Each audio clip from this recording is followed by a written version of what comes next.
This is breaking news.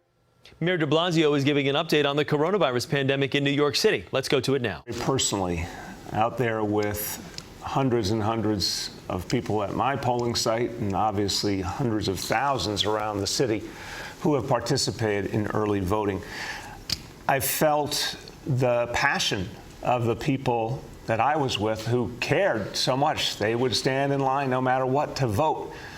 It was something powerful. You could feel how much people cared, how much they wanted to make a difference.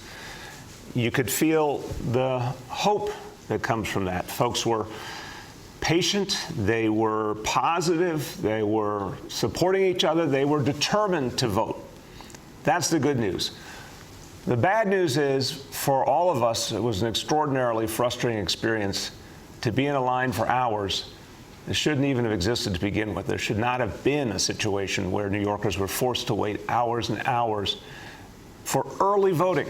We're not talking about Election Day. We understand sometimes there's a huge number of people who show up at the same time. We're talking about early voting. The whole idea was to make it easier for people and be ready to make it a positive experience, and that's what we did not see from the Board of Elections. People waiting 3 hours to vote is unacceptable. It means for a lot of people they simply won't be able to give that time. They'll run out of time. They'll have to be at an appointment. They'll have to be at work, whatever it may be. It's another way where we lose the opportunity to encourage people to participate. We can't have that. So the Board of Elections needs to act further. I do see they took some action, and I appreciate that, but they need to take a lot more action. There's still time to increase the hours for early voting further, to get more machines over to the poll sites, to get more workers over there. There's a chance to get it right, especially for this coming weekend when we would expect a huge turnout. So I'm calling upon the New York City Board of Elections to get it right, to go farther, to do more to make sure early voting really works for the people of this city. With that said, I want to offer my thanks to the folks who do the incredible work at the poll sites. I saw a lot of familiar and friendly faces in my neighborhood yesterday, the folks who work inside the polls, who really give their all to make sure that voting does work for people. The mistakes of the Board of Elections should not be in any way held against the good people working at each poll site who really want to help, who really care, who really are constantly, I saw people asking questions, looking for direction. They were great. The people who worked at the polls were great. I salute all of them. I thank them. But to the leadership of the board, it's time to do better.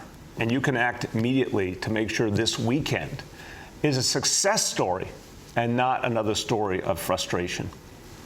Now, that's what should happen immediately to improve early voting. And by the way, the more early voting works, the better things go on Election Day itself. I expect there'll be a massive turnout on Election Day. But the better early voting works, the more and more people choose to vote early, the less you have a problem on Election Day. You relieve some of that pressure on Election Day. That's a good reason, a practical reason, and a good moral reason to get early voting right. But let's face it, the fundamental problem is the Board of Elections. I wish that the City of New York had direct control over the board. We do not. It's something that needs to be re-examined immediately because the Board of Election structure simply doesn't work. It's arcane. It's from literally another century. It was built for another time. It was built on the wrong concepts for what we need today. So I want to suggest 3 specific actions that could be taken to address this crisis. Because it's not just the lines we experienced yesterday or this week. It's every single election there's been a problem with the Board of Elections. It must be changed. First, the legislature should immediately pass Senate Bill 2726. That bill would allow for the professionalization of the Board of Elections in its current form. Now, I don't think the current form makes sense, but at least what we could say is an immediate action that could be taken would be to pass this legislation to professionalize the board as it's currently structured, to empower the executive director to run it as a more modern agency. This would be a step forward. I've been advocating for this bill for years. Lots of good government groups have been fighting in Albany. This would be a first step, and it could be taken immediately by the legislature. Second, We need change, profound change, ahead of next year's mayoral election. This is going to be a crucial election. We expect very high turnout. We can't experience what we've been experiencing here. I call upon the legislature and the governor to examine a different kind of model, staying within the concepts laid out in the state constitution. Consider a model that still allows for the representation by political parties as is required, but works with a different kind of board and a different kind of staff. And a model that we can look at here in the city is our campaign finance board. It is not perfect, and I'll be the first to say many elected officials can tell you things that didn't work so perfectly with the campaign finance board. But what we can also say is it is a modern professional organization. It is not patronage-based. A board of leaders makes decisions, and then there's a professional staff that executes those decisions in a modern way that actually looks a lot more like a good functioning government agency than what we see at the Board of Elections. Something like that could be put in place for the next election within the constraints of the state constitution. And that could really help us to have better elections in New York City next year. And then finally, the third point, the larger solution, we need a New York State constitutional amendment. The New York State Constitution literally says that boards of election have to have representation and leadership from the political parties. I think that's a broken system. You look around the country at the places that are regarded as having really good, strong election systems. A lot of the states on the West Coast are examples. Colorado is a great example. They do not have a system based on party affiliation being the decisive factor in who leads and who staffs their boards. They have systems that are much more professional and much more transparent and lead to better elections. But we're going to have to change the state constitution. That is a difficult process, but it can be done. We need to change the state constitution so we can have a board of elections that actually functions. We just can't have people, finding that their name is taken off the voter poll rolls. They can't find out where they're going to vote. They wait in line for hours. We can't have this anymore. So we need that bigger change. Look, if we work quickly, we can make improvements ahead of the elections of 2021 and then bigger improvements after that so that really everyone can participate fairly. Okay, now let's go back to what we talk about every single day. The fight against the coronavirus and what it has meant for this city. Look, we all know we're in the middle of a healthcare crisis, and we all know all of you have played a heroic role in fighting it back. But we also know that this crisis has had a huge impact on people's lives, not just in terms of their health, but in terms of their livelihoods.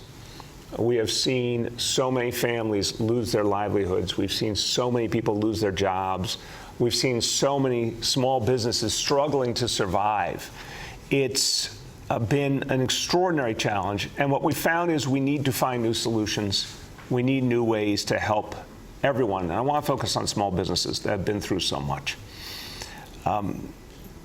For us to bring back and protect our small businesses, we have to do some different things.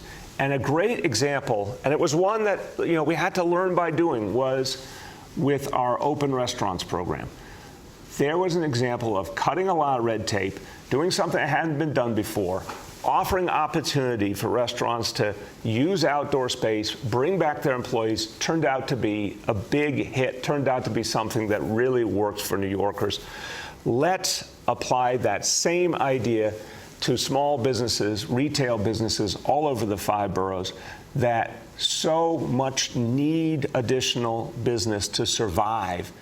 But it's hard to do if you have a small space and restrictions in place.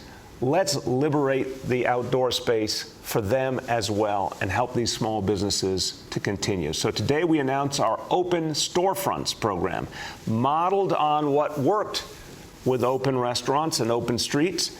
Here's an opportunity that will reach over 40,000 small businesses in this city and will allow them to sell their wares outdoors right in front of their businesses, to have a lot more people able to come and buy, to be able to expand their staff, the number of people they employ. We're going to do it the same way we did with open restaurants. A simple application, very little red tape. We want to cut through the red tape. We want to make it easy for people to move forward. And store owners can go online right now and start applying at nyc.gov/open storefronts and have an opportunity to get this going immediately, and so important to have the ability to have a lot more business ahead of the holidays. And everyone knows this is such a crucial time of the year for every small business. We want them to be able to maximize it, so we're making this opportunity available right now.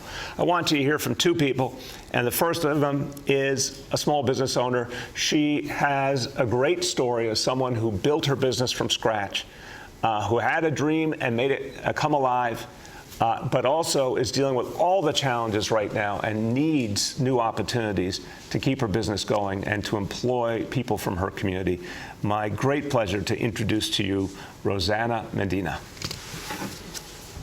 Welcome. Good morning. Good morning. Thank you, Mr. Mayor and Commissioner Doris, for this opportunity. My name is Rosanna Medina, and I'm the owner of Fajas La Grinua. It's an undergarment store. It's on the undergarments business that seeks to enhance the beauty of the women's empowered. So we believe that every customer deserves to feel unique and authentic. This is why we work on some shaper as reducing postpartum, post-surgical, and as a Latina and as a Latina entrepreneur, I went from carry my luggage along the Grand Concourse to open a storefront in the Bronx and Washington Heights. In the Bronx and Washington Heights, with the help of my husband and my daughter. Like many other retail businesses, the pandemic caused me to close down all my stores and operate sales online. It was very difficult, but with the help of SBS, we be allowed to apply and receive the PPP loan and legal services. I know, like many other retail businesses, the pandemic caused us to do that situation. In June, we decided to reopen our store following the city's social distance and the health of regulations. But the biggest challenge was finding a way to accommodate our large clientele in our store.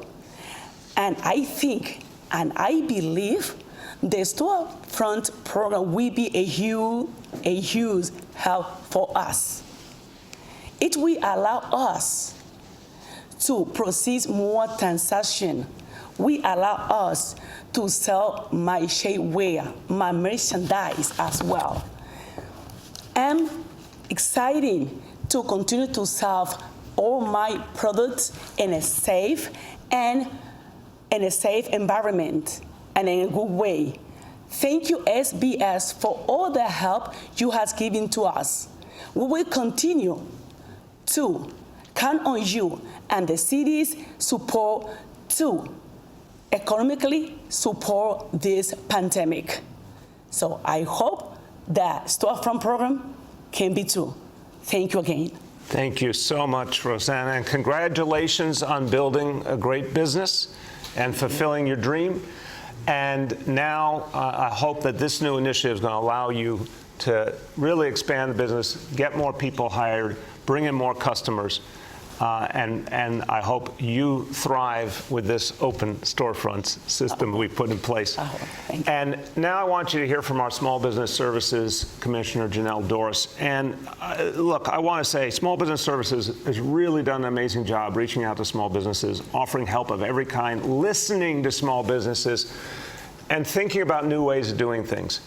And Janelle was front and center in the effort to create the open restaurants and open streets efforts. and been one of the driving forces behind this notion of reimagining public space, thinking differently about what we have done, because this crisis is telling us we have to do things differently all the time. More creativity, less bureaucracy, more outreach and support for small businesses. That's what Janelle and his team have been doing. So my pleasure to introduce to you Small Business Services Commissioner Janelle Dorris.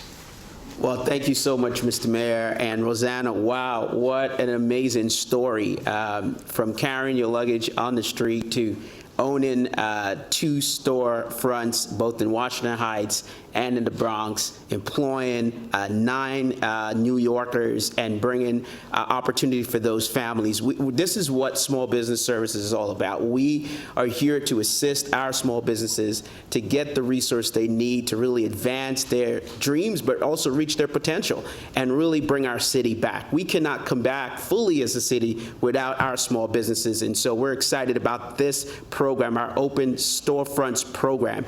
Listen, throughout this pandemic, our small businesses have been showing their tenacity and their drive. They've been showing their grit, that New York grit that they have. And certainly we want to make sure that we're here as the city to support them, and we have done that.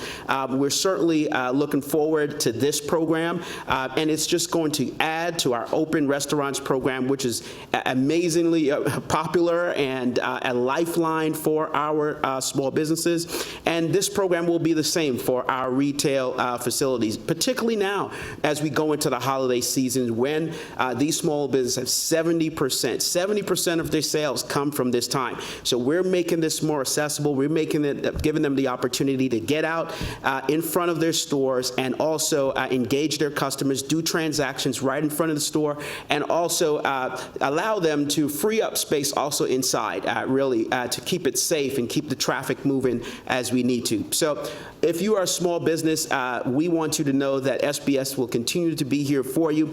You can reach us at our hotline at 888-SBS4-NYC. We have helped scores of small businesses either with financial assistance or our hotline, which we've already helped 42,000 small businesses to answer questions that they need, and the like. So listen, if you need resources from us, if you need assistance from Small Business Services, or to understand better this program, please feel free to reach out to us. We will have our mobile unit across all 5 boroughs. I'm going up to the Bronx today. We're very excited about it. We'll be on Southern Boulevard, and we will continue across the 5 boroughs to bring the resources directly to our small businesses for this particular program, our Open Storefronts program. So once again, our telephone number, if you need to reach us by our hotline, is 888-SBS4-NYC, or you can reach out to us for all of our resources at nyc.gov/business. Thank you, sir. Thank you, Commissioner. Thank you for all that you and your team are doing. And this new initiative with Open Storefronts, again, going to make a difference for tens of thousands of businesses. A lot of their employees are going to have new opportunity, and of course, a lot of customers who can't wait to come back to their favorite businesses. So let's make it official with this executive order.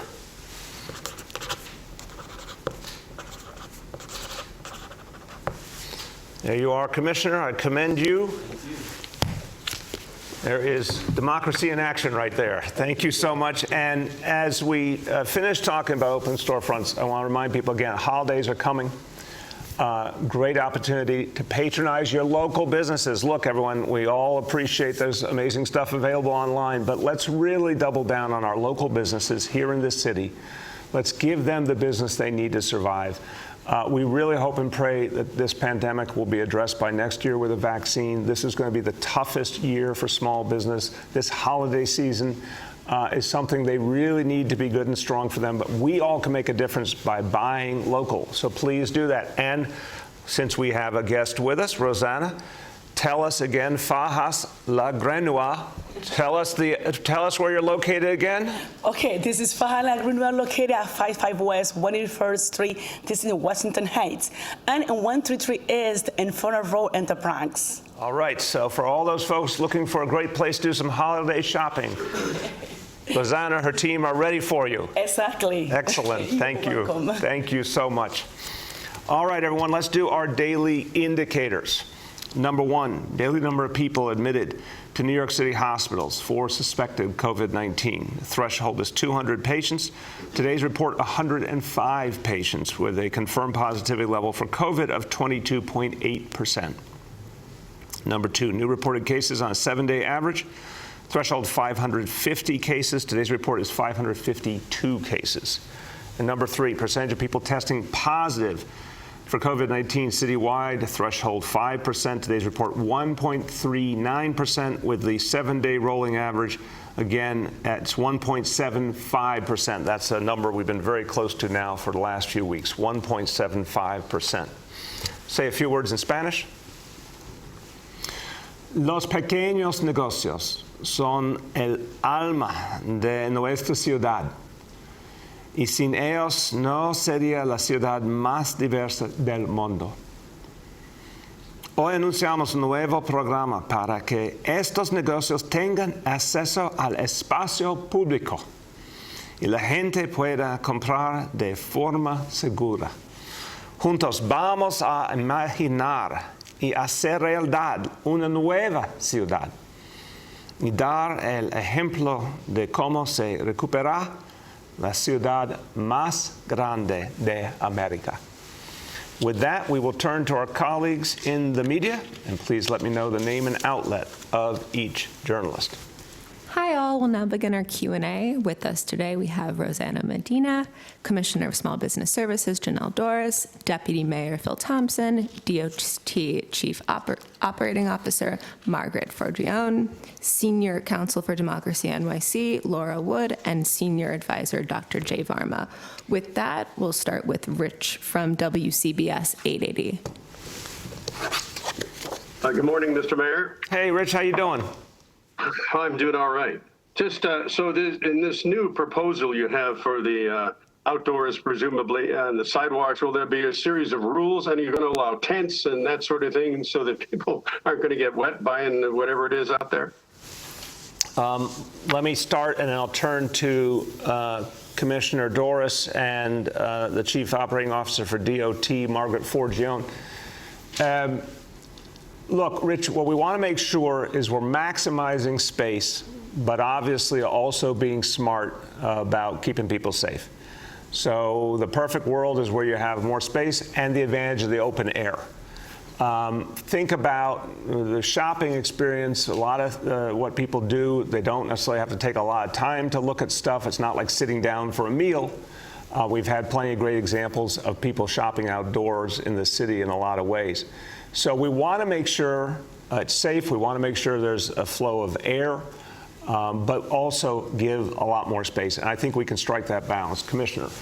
Yes, absolutely. So, businesses can erect temporary signage. They also can use umbrellas that are collapsible to protect them from the elements as well, and also tents. But at the end of the day, the business would have to bring this equipment back in. We believe that the way that we've constructed it, and also the way that, as the mayor mentioned, as easy as it is for you to sign up, should take a few minutes. The rules are very straightforward, and it sort of aligns with what businesses are already selling inside. Essentially, they bring it outside. So this is very, very, very simple process, and just like we do with our Open Restaurants program, again, to make sure that it's accessible for our small businesses. Let's get the COO of DOT into this. Margaret, what would you like to add? Good morning. I would just like to add that the most critical thing is that each business must maintain an 8-foot clear path for pedestrians to pass by. We have to make sure the sidewalks are still unimpeded while allowing for this new use by businesses on the sidewalk. Thank you very much. Go ahead, Rich. Mr. Mayor, just wondering about the Steve Cohen's proposed deal to take over the Mets and use Citi Field. Has the city come to a conclusion about whether or not it will allow that to happen? Rich, the city law department is reviewing that transaction. They're doing their due diligence. I think they'll be finished with it very soon. At the point that the law departments come to a determination, we'll announce that publicly for sure. So I'd say some point in the next few days. Next is Marcia from WCBS. Good morning, Mr. Mayor. This is sort of a follow question to your open restaurant announcement today, open streets announcement today. I'm wondering, a lot of restaurant owners are chafing at the fact that they can only have 25% of their tables indoors. I wonder at what point you might be able to move that to 50%, which is what happens in all the other suburbs surrounding New York City. Marcia, that's obviously ultimately a decision the state will make. We're going to be working with them very closely. We're all, the city and state together, watching very, very vigilantly what's happening around the country where we're seeing a horrible uptick of this disease. And we've had challenges here in the city, obviously in Brooklyn and Queens, although that situation is better. You still see the overall impact when you look at our daily indicators. So we're watching very carefully. Health leadership of both the city and state are talking to each other. I think the state's idea is to come to some initial thinking about that over the next week or so. But again, as with all decisions on whether to expand or contract activity, it should be based on the data and the science. Go ahead, Marcia.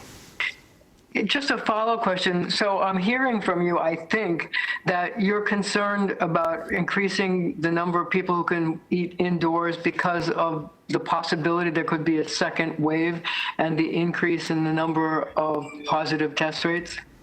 Marcia, absolutely. Number one thing I'm concerned about right now is stopping a second wave in New York City. This city, look, to have been the epicenter of the crisis, fought all the way back to become one of the safest places in the country, now threatened with a second wave that's, fully affecting so much of the country. We can't let that happen here. So we have to be really smart about the choices we make. And the state ultimately decides, but I think what we're all aware of, and I know the state feels the same way, is we cannot allow a second wave in New York City. Next is Dan from WABC. Dan? I spoke with some small landlords who say they're experiencing more than 50% vacancies during the pandemic, and they don't see that changing anytime soon. The Small Property Owners Association says hundreds are having a difficult time paying their mortgages and their property taxes based on rates from 2 years ago. There has been some help for renters in New York City. What, if anything, is being done to help building owners survive moving forward? Look, we need a bigger type of support for building owners, for renters, for small businesses. All of them deserve relief. This is a global pandemic. It is no one's fault. Everyone deserves help to find a way through. That can only come in one form, which is a federal stimulus. Now, look, in 6 days, we're going to know the most important thing, which is who wins the election, the presidency, the Senate.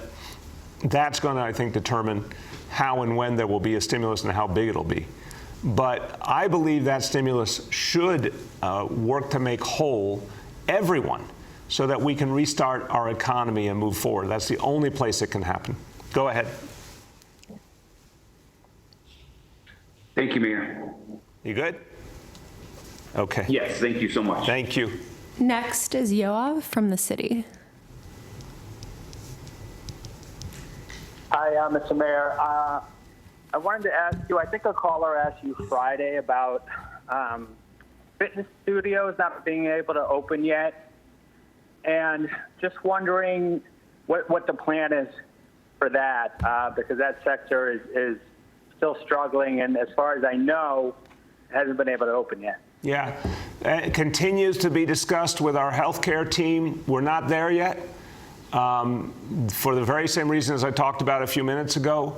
We do have an immediate danger of a second wave in New York City. We fought it back so far effectively, and I want to thank all New Yorkers because everyone's been a part of that. Folks in Brooklyn and Queens and some of those affected neighborhoods have been a part of that. They went out, they got tested in record numbers, they're wearing face masks, it's making a huge difference. But we are not out of the woods. So any of the issues still to be resolved in terms of reopening or expanded opening has to be looked at through the prism of the healthcare situation. And so we're going to be very careful to make sure there is no continued danger of a second wave before we make a lot of new expansion decisions. So that's going to be based, again, on the data and the science, Yoav. Okay. Okay. I guess along the same lines, you know, when you heard that your barber shop was closing, you said we need to, you know, see what we can do to stop this kind of stuff. And here today, you're announcing that stores that are already open can expand. So I guess there doesn't seem to be the same kind of urgency and creativity being employed for a sector of the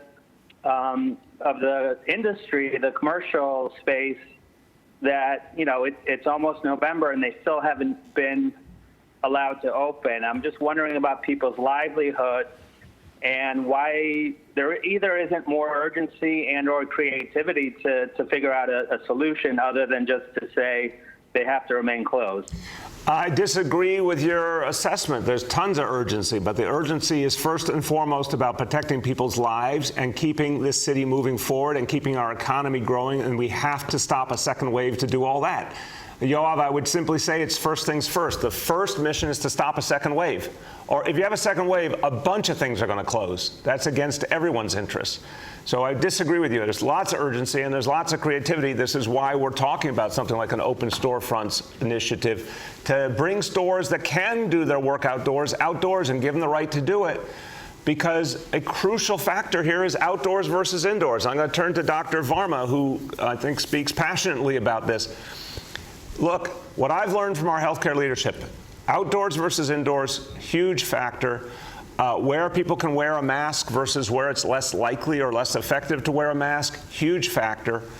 When you think about something like fitness studios, I want them to come back, but we have to bring them back when it's safe and when it makes sense. And they unfortunately are indoors and they come with challenges that we have to address. But this is all about the big picture, which is stopping a second wave. Dr. Varma, could you speak to that?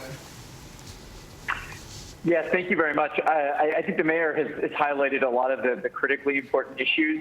One of the areas that makes us particularly concerned about group indoor fitness activities is the fact that it's been associated with fairly large outbreaks that have been well documented in other parts of the world.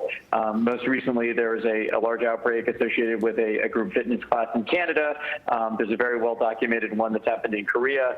So it's one of the many reasons that gives us pause, particularly given all of the issues that the mayor has highlighted. There was a dramatic resurgence of this disease throughout the rest of the United States and throughout Europe. And so there will continue to be a lot of pressure for us to be able to keep cases down here in New York against that. So additional activities that are known to be potentially high risk give us a lot of pause. Thank you very much. Next, we have Julia from the Post. Hey, Mr. Mayor, how you doing? I am well, and Julia, I want to wish you well. I know you'll be off duty for a little while, but I hope everything goes beautifully, and we'll see you back soon. Thank you very much, and good luck continuing to steer the city through these difficult times, and I wish you and your families stay safe and healthy. Thank you. Thank you. So last night we saw some protests in Brooklyn over the police shooting in Philadelphia of a black man, and the protests, were not peaceful. We saw vandalization of police vehicles, torched American flag, lit garbage fires, shattered windows of local businesses. I know there were some arrests made by the NYPD. I'm wondering if the city will push for prosecutions. And do you have any different approach from how protests were handled in June? Or is it kind of the same approach that you took then? No, we always are trying to learn and do better, Julia, absolutely. A lot of what happened in June was peaceful protest that was handled well by everyone, by protesters, by police. That was the vast majority of what we saw. There were situations where there was unacceptable violence. There were situations where some police officers made mistakes and did things that were unacceptable.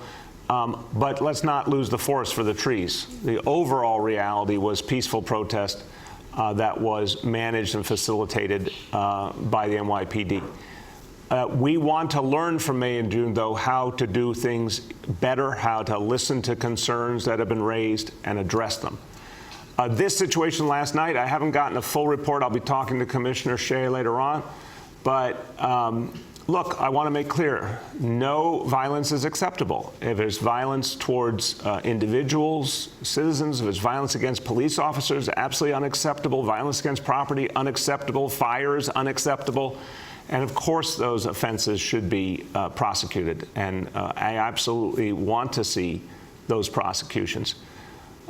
So we just need to remind people, if you have issues you want to raise or concerns you want to raise, you can do that anytime with peaceful protest, but you cannot use violence against anybody or anything. Go ahead. Okay, switching gears to education here. We saw the results of a federal assessment test for 4th and 8th graders. 73% of 8th graders were not proficient in math, and 74% were not proficient in English. So those aren't, the best numbers. I'm wondering if you think your administration is preparing kids to be, proficient enough to graduate. And this is 2019, so pre-COVID. Yeah, Julia, I need to get briefed on those results. Some of the national testing in recent years has been more accurate. Some of it's been less accurate. There have been some real issues about the consistency of the testing, but I need to hear about the details of this. I can give you a better answer. But look, what I know is this. We still have a lot of work to do to improve public education in the city. I'm the first to say it. But I know for a fact that we've seen over the last 7 years our graduation rate go up really substantially. The test scores on the state tests have gone up consistently. We're doing a much better job of closing the achievement gap, and we're seeing that particularly with the youngest kids who have benefited from pre-K and 3K. We're seeing more and more kids take part in advanced placement courses as we've made that truly, consistently, equally available all over our school system. There's a lot of signs of real, meaningful progress, but there's definitely more work to do. So we'll take a look at these specific outcomes from these tests and have more to say on that soon. Next, we have Juan from New York One. Good morning, Mr. Mayor. How are you?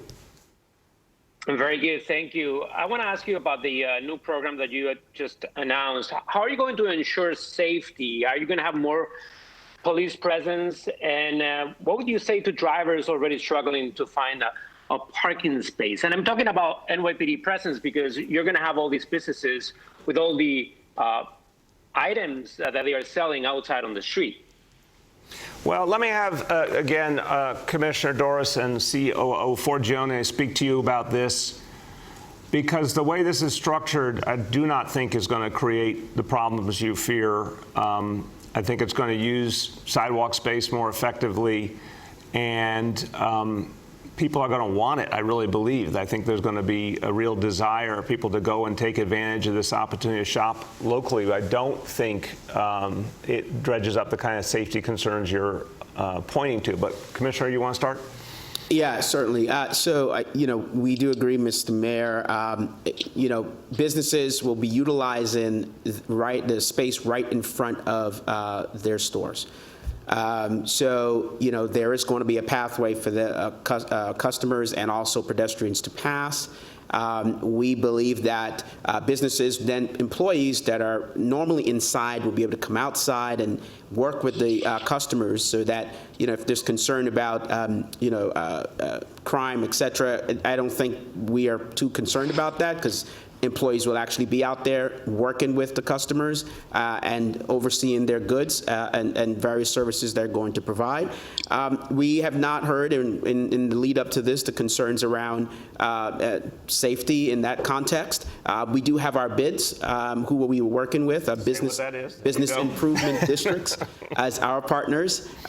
We have 76 of them across the city that we're working with, our chambers of commerce that we're working with to help those retail businesses survive, but also really execute on this program. And we'll be tapping into their resources as well. Hey, as we turn to Margaret, let's see, can we get the image back on the screen of the actual sidewalk layout? You guys have, let's see if our ACE team can get that for us so that when Margaret speaks, she is referring to the actual schematic. Is that there? Oh, no, the actual sidewalk, the look of the, there you go. Almost there. Margaret, we're going to set this up for you. Okay, Margaret, now, I don't know if you can see it, Margaret, but this is the schematic of how it would look with the sidewalk layout. Can you speak to that and safety considerations? Perfect. So the focus of this program is sidewalk only. We're inviting the stores to come out and set up their wares on the sidewalk directly in front of their storefront. They can set it up for about 5 feet directly from the building, 5 feet out, as well as 5 feet high. As I mentioned before, at all times, an 8-foot clear path for pedestrians needs to be maintained. In terms of the curb lane that you refer to, the only time a store will go out into the street is when the store is already part of our Open Streets, Open Restaurants program, where the street is already being closed to traffic so that restaurants can come out.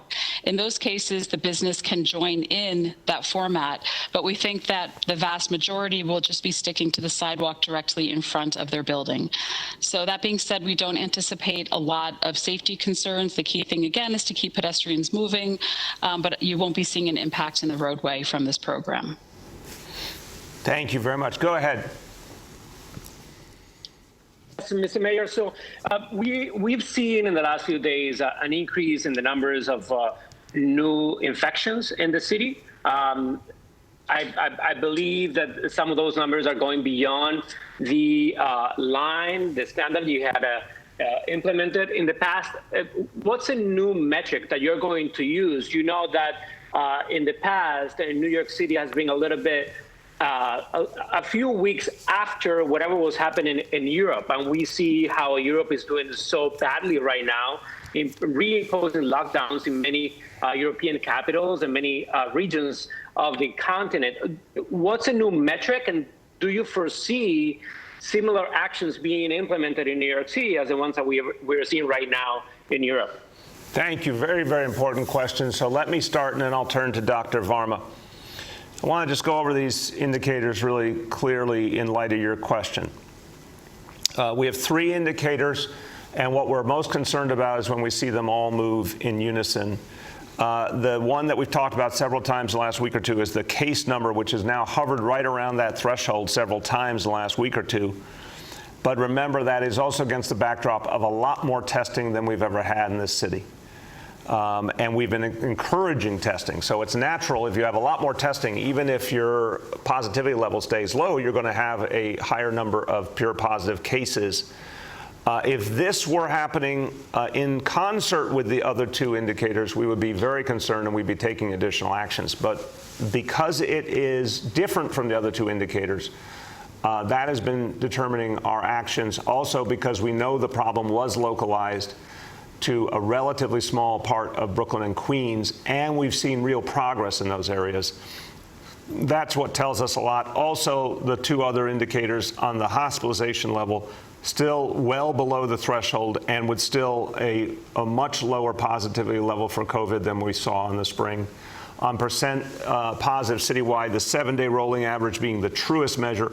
Again, that has been in this area somewhere between 1.5%, 1.75% now over the last few weeks. It's been pretty consistent, leveled off. We want to push that down. But the big point here is, we are making some progress fighting back this second wave. We got to do a lot more. The concern about us being a few weeks behind Europe, I think that was when we didn't have all these precautions in place and these strict rules in place, and also when there was a lot more travel interaction. There's obviously very little travel from Europe now. We've been watching this closely. But it doesn't reduce our vigilance. We're still really concerned that we're going to make our decisions very carefully. Dr. Varma. Great, thank you. I think the mayor has highlighted, all the really critical points about how we look at all these indicators together with one big picture. I would try to highlight maybe 2 points. One, just to explain a little bit about the why we chose that threshold of 550, kind of what it means to us, and then the second, a little bit about the context related to Europe. We chose that number of 550 after looking extensively both at our data as well as data from many other places around the country that had different stages of reopening. And what we found was that there was often a consistent pattern when the increase in your number of cases crossed certain thresholds, compared to where you were at your lowest point, that was a worrisome sign of a resurgence.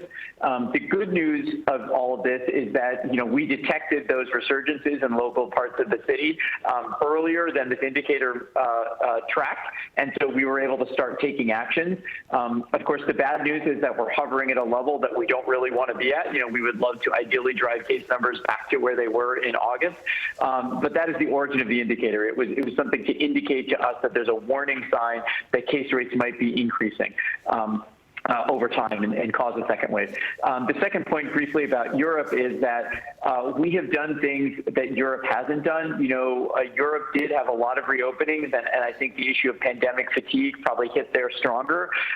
We've been really modeling our efforts after those successful large East Asian cities and taking action when we hit thresholds of like 2 or 3% in certain geographic areas for test positivity. In a lot of European countries, they have waited until their test positivity levels rose to much higher levels before they took action. Thank you. Thank you. Go ahead. We have time for 2 more. With that, we'll go to Ravane from Hamodia. Good morning, Mr. Mayor. I would like to ask you about special needs children who are particularly devastated by the school shutdown in the red zones. Parents say that the children are regressing every day. I have a cousin who's a special needs child, and he calls me every other day saying, "Can you ask the mayor to open my school?" I'm just wondering if it's possible Governor Cuomo may open them any day, but it's also possible that with a second wave, we may see shutdowns in the future. So I'm asking, would any special allowances be made for the special circumstances surrounding the special needs schools, and maybe allowing them to be open even when others are closed? Yeah, it's a very good question, a very important question. When we opened our public schools, the first thing we did was focus on our school programs for special needs kids, our District 75 schools, because unquestionably this is where the in-person learning has the biggest impact and there's the greatest need. And I feel for the families for sure. They're dealing with so many struggles to begin with. We have to be responsive to them. So the first thing I'd say is we're obviously waiting for the state's next round of decisions on the red zones. We've seen a lot of progress in Brooklyn. I'm very hopeful there will be some relief soon, and that will help address the problem. The state gets to make that decision. We want to make it carefully with them, obviously, but I am hopeful based on the sheer data we're seeing that some relief is coming very soon. Second, I think we need to think going forward about even when we're dealing with restrictions, do we have a different approach to special needs programs because of the dire need? How do we do that? How do we protect those programs? What precautions do we need to put in place? This is a conversation we're going to have with the state because I think this was something unanticipated, that there was a particular need here that might have to be handled differently. Obviously, Ruven, this uptick happened very intensely. The most important thing was to stop it. I want to thank everyone in the community who has helped, everyone who's wearing a mask and social distancing, everyone who's getting tested. It's making a huge positive difference. So I want to thank so many community leaders, organizations, members of the community have really stepped up. It's been fantastic. The best thing to do is keep that going so we don't ever have to have restrictions again. But I think your point is fair. We need to rethink the approach to special education in light of the times when we need restrictions. Go ahead. There have been multiple reported instances of summons being given to either schools that were closed, maybe had a few administrators in the building just doing administrative work. There was an incident of a store that posted video of an inspector giving them a summons even though they were open only for curbside delivery.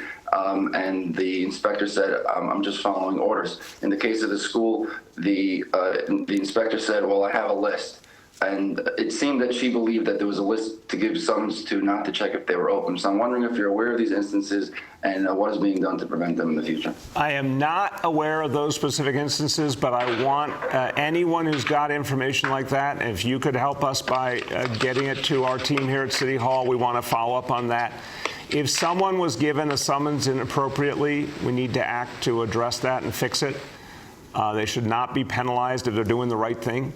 If an inspector misunderstood the rules, look to be fair. Inspectors are being asked to adopt a whole new rules and do different kinds of work that they normally do. Some might misunderstand a particular piece. We want to fix that. So I don't want to see anyone given a summons who shouldn't be. We know some people, unfortunately, have been overtly breaking the rules, and they do need to receive summonses. But if it's a mistake or a misunderstanding, let's see if we can address it and get us those details. We'll follow up right away. For our last question, we'll go to Michael from the Daily News. Morning, Mr. Mayor. How you doing? Good, Michael. How you been? I'm all right. A couple of questions. The first one is a follow-up to Julia's question about the protests last night.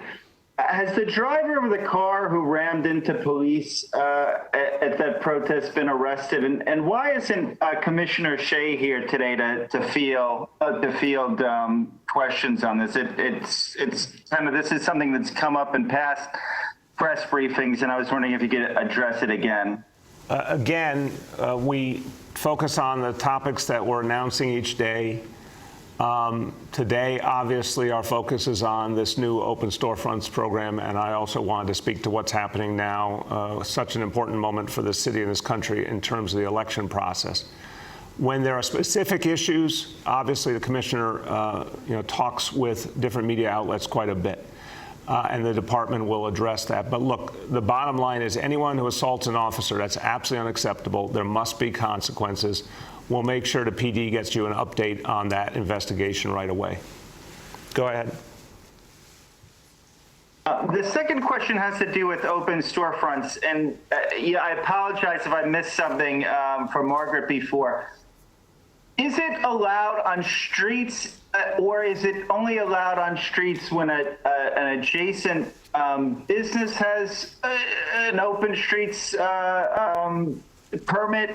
Could you just kind of detail that a bit more? It was unclear to me when you talked about it before. Yeah, no, I appreciate it, Michael. I'll start and turn to Margaret. Michael, I don't know if you are in a place where you can see the screen, but we have it back up. This is about sidewalks.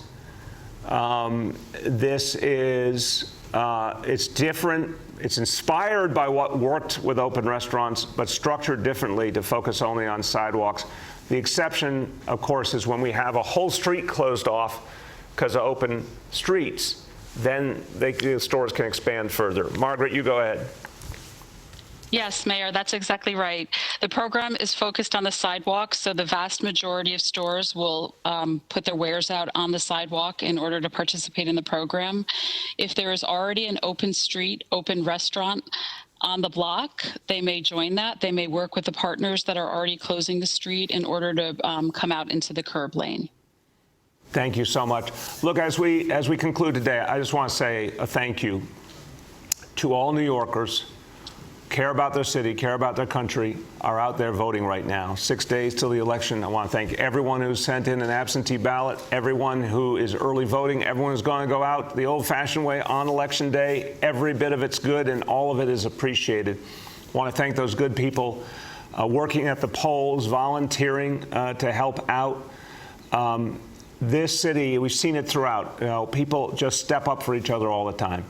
I want to thank everyone. When we send out a call, when we tell people go out and get tested, New Yorkers have done a great job of getting tested. Yesterday we talked about the need for people to give blood and protect folks who are in hospitals and protect our blood supply. People answer that call every time we put it out. New Yorkers just go out and make things happen, and they care about their fellow New Yorkers, and they do so much. And so I just want to thank everyone. This is why this city is coming back strong, because of every one of you who steps up and make a difference, and that makes a difference. And that, to me, is why I remain so confident about our future.